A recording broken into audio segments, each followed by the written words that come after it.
you very much. Thank you, everyone. I'm very grateful to be in Istanbul.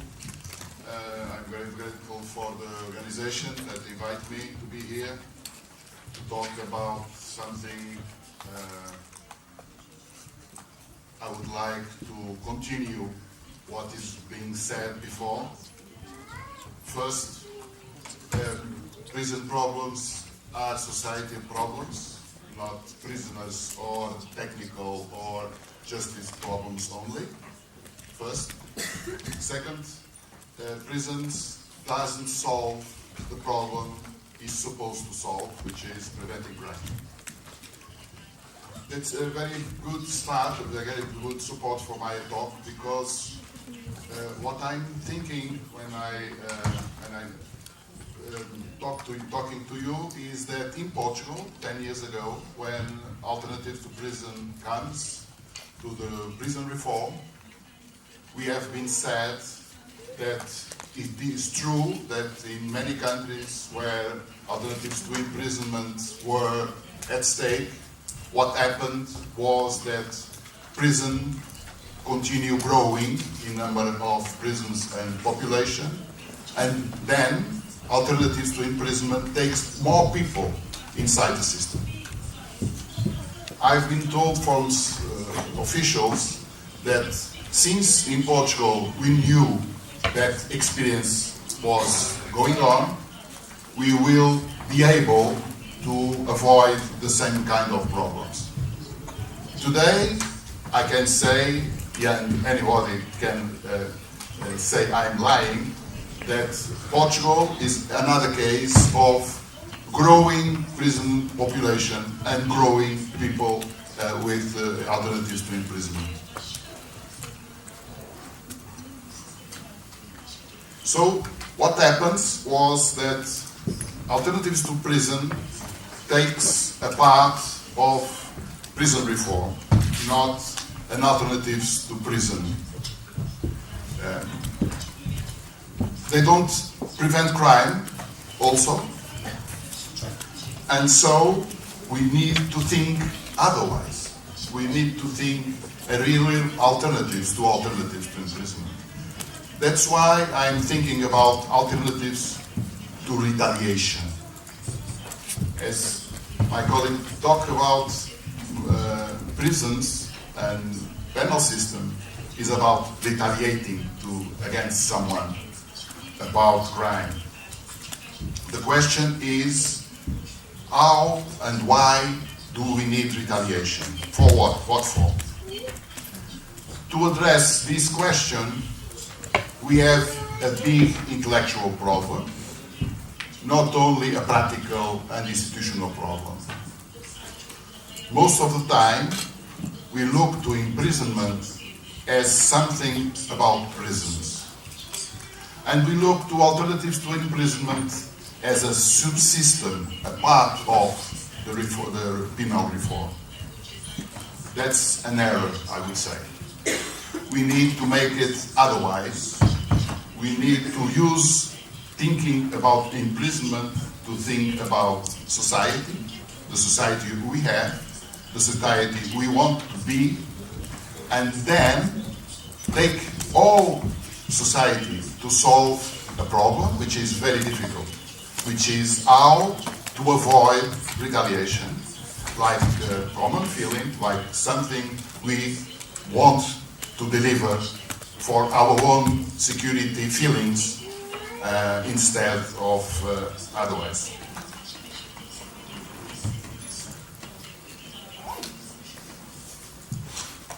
Thank you.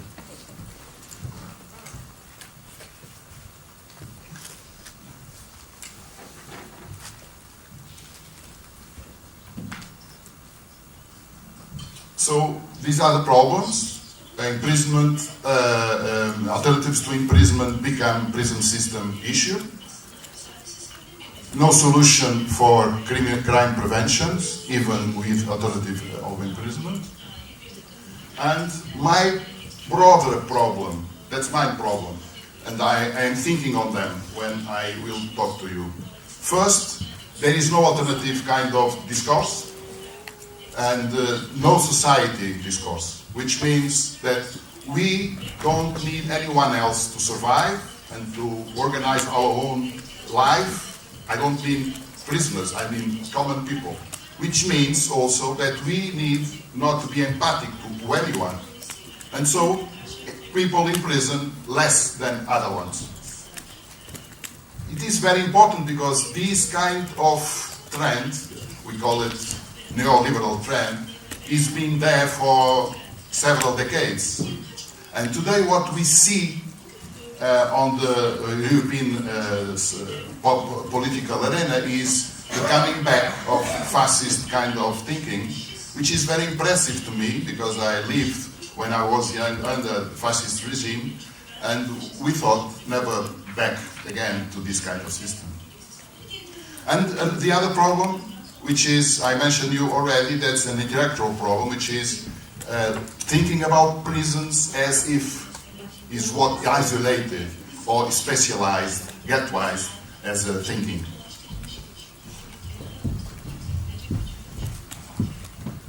So, beyond human rights, you need also to oppose specialized knowledge about imprisonment and prisons. We need to build a sociology of imprisonment on the sociology. We need a social science of prisons in a broader sense of social science in general, which is meaning build an holistic kind of analysis. So, my first point, my main point, which would draw with the precarity of social theories about imprisonment. And I will follow the idea that people live, and live is natural, which is we are as nature, we are involved in nature, we are not something else. And this is important. Why? Because we mean, in social theory, many times, all the time, I presume, we mean society as something out of nature, out of biology, out of environment. But this is not the case, of course. Everybody knows that.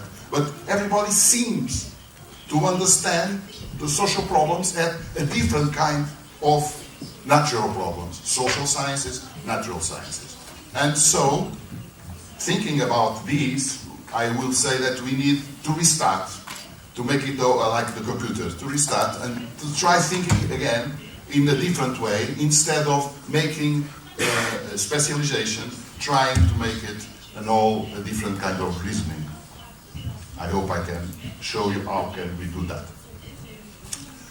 First, I would locate retaliation there. In the end, if you see, retaliation, first we have the values of the French Revolution. And one of them, fraternity, is not much used in modern times.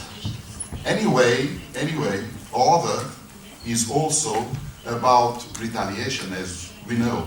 Modern order is also about retaliation, in practice at least. And take it in mind when we discuss what is going on. How modernity starts?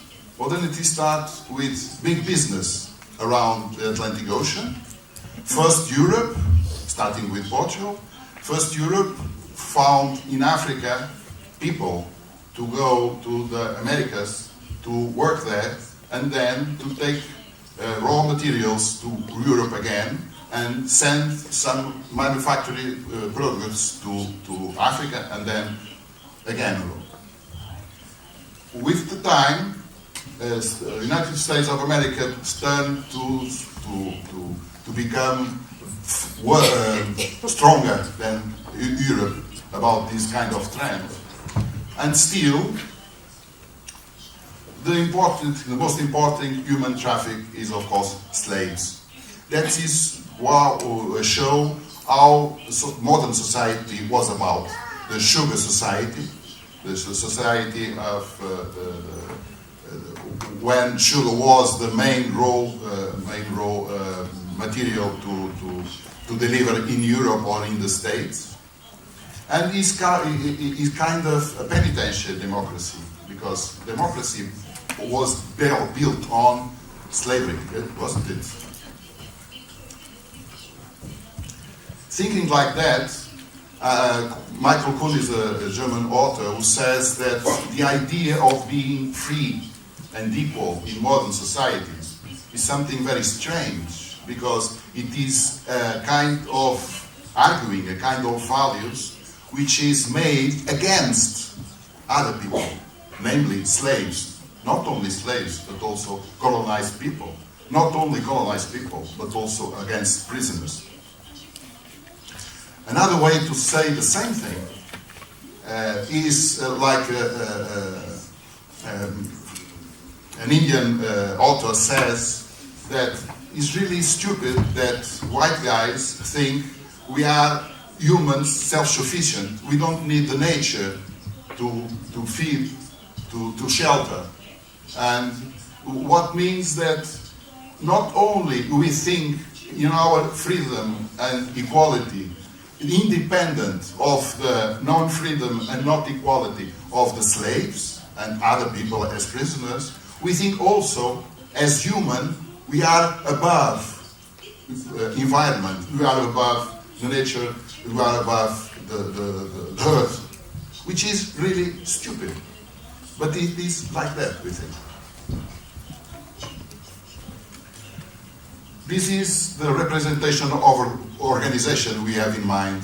When we call about organization, we think about a triangle. It is a very old symbol. It comes from Egypt. Anyway, it is used on social science today. I take this example from Louis Vaca. Maybe some of you know, because this is a scholar, very, very known scholar on prison issues. And my point is, this is very similar to the other representation I brought you before. And my point is, maybe we are missing something. We are missing two things. First, the triangle above, which means that there are people who are not equal, who are not free. I would say there are too many people like that. And even when you consider, second point, even when you consider equal and free people on the up triangle, we are not considering many times the people who decide for us, the people whom we deliver our life decisions to, and these guys, prime ministers, capitalists, people, powerful people, they are not in the room. They don't discuss with us. They are very responsible and very insightful, and we believe on that. And so we vote and we deliver the decision to them, and they decide already. The problem is, like today, we don't believe anymore in them. The democracy and politics are not working anymore. So that's why some non-politics say we need to take politics again, or make American great again, is more or less the same, and say that we don't do politics, we just take charge of our needs on our own hands. The people will take above the elite, and we want to revenge against the elite. This kind of revenge is the same revenge we found when we talk about prisoners and imprisonment. That's why it's read both sides. Retaliation is a feeling everybody have felt once on the lifetime. I presume more time than that. And exploring that feelings are institutions like penitentiary, of course. Penitentiary deliver to the people the idea that revenge is taking place inside. We don't want to know what is going on, but we know that it's very bad. We hope it is very bad, because this kind of criminal should suffer for their crimes or for the crimes anyone would think of.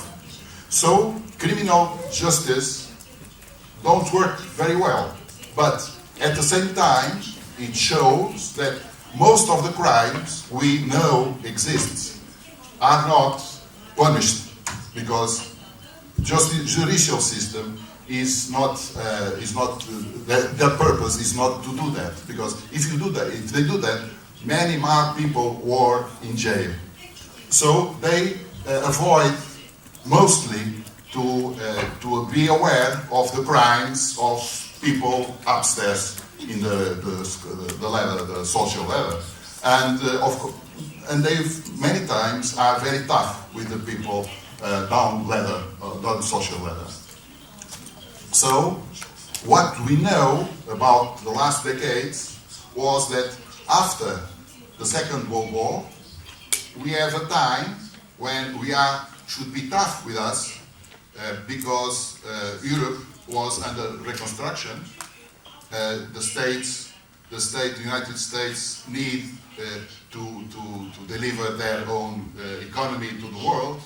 And anyway, the idea we have in the 60s, when I was young, about what is prisons, was something that we would finish as soon as possible. Everyone understood that prisons are not so good as mental hospital, for instance, and as much as would be possible. In 2000, year 2000 was the end of the story of humanity. So in the year 2000, no more prisons were possible. That's the common sense. That's not really discussed.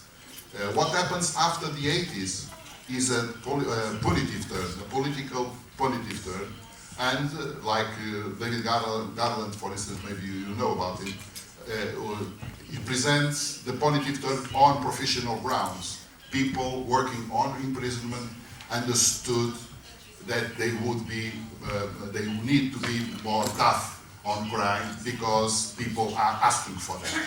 Not only people, but also political system through prohibition and politics are providing this kind of retaliation mood on the people, the idea that we politicians should be tough on crime, and this is turning now to kind of fascist ideology all around the world.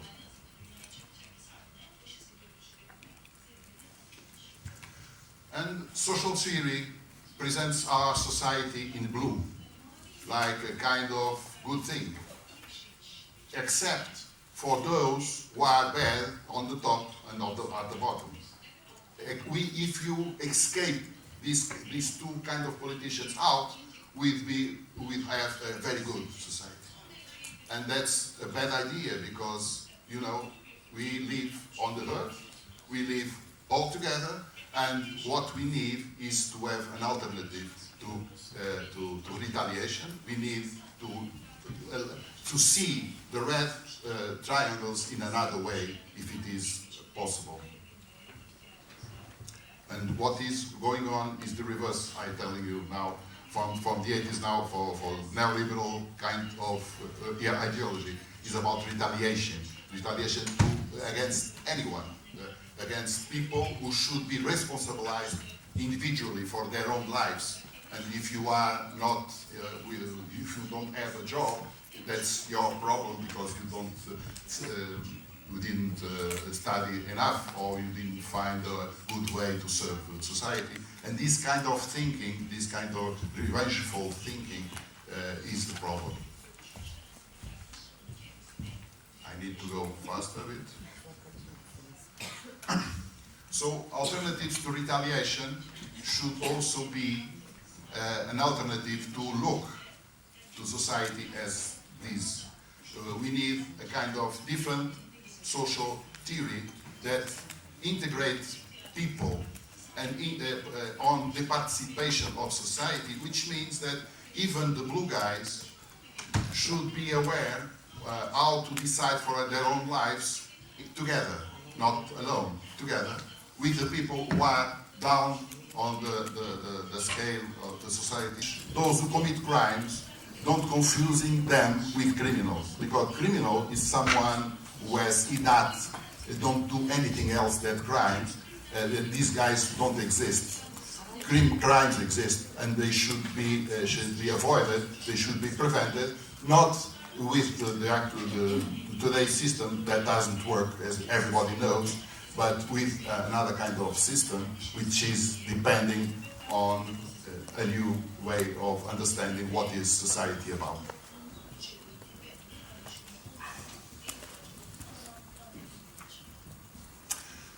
That's my final remarks.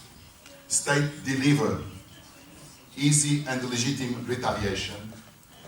They produce state support and produce stigma, policing, and imprisonment. In exchange of irresponsibility of the responsibles, irresponsibility of the elite. That's what we see the justice system working. Because, of course, power is split on several kinds of different powers, the judicial system and the political system. And the political system supports, of course, in many ways, the impunity to the crimes people are developing. And this results also in support of great economic entrepreneurs that can do many wrong things without punishment. Of course, there are exceptions, of course. There are exceptions where 2 clicks of power, they come pushing each other and someone can be taken on imprisonment, which is different. But most of the time, people who are in prison are people from below. Can we replicate post-catastrophe mood without catastrophe? I don't know if it is possible, but it would be great. We know that human society, after a catastrophe like Second World War, become more solidaric, become more friendly, become more empathic, and less revengeful. Is there a way of behaving as post-catastrophe, avoiding the catastrophe we are looking at? I don't know if it is possible, but maybe you can think about it.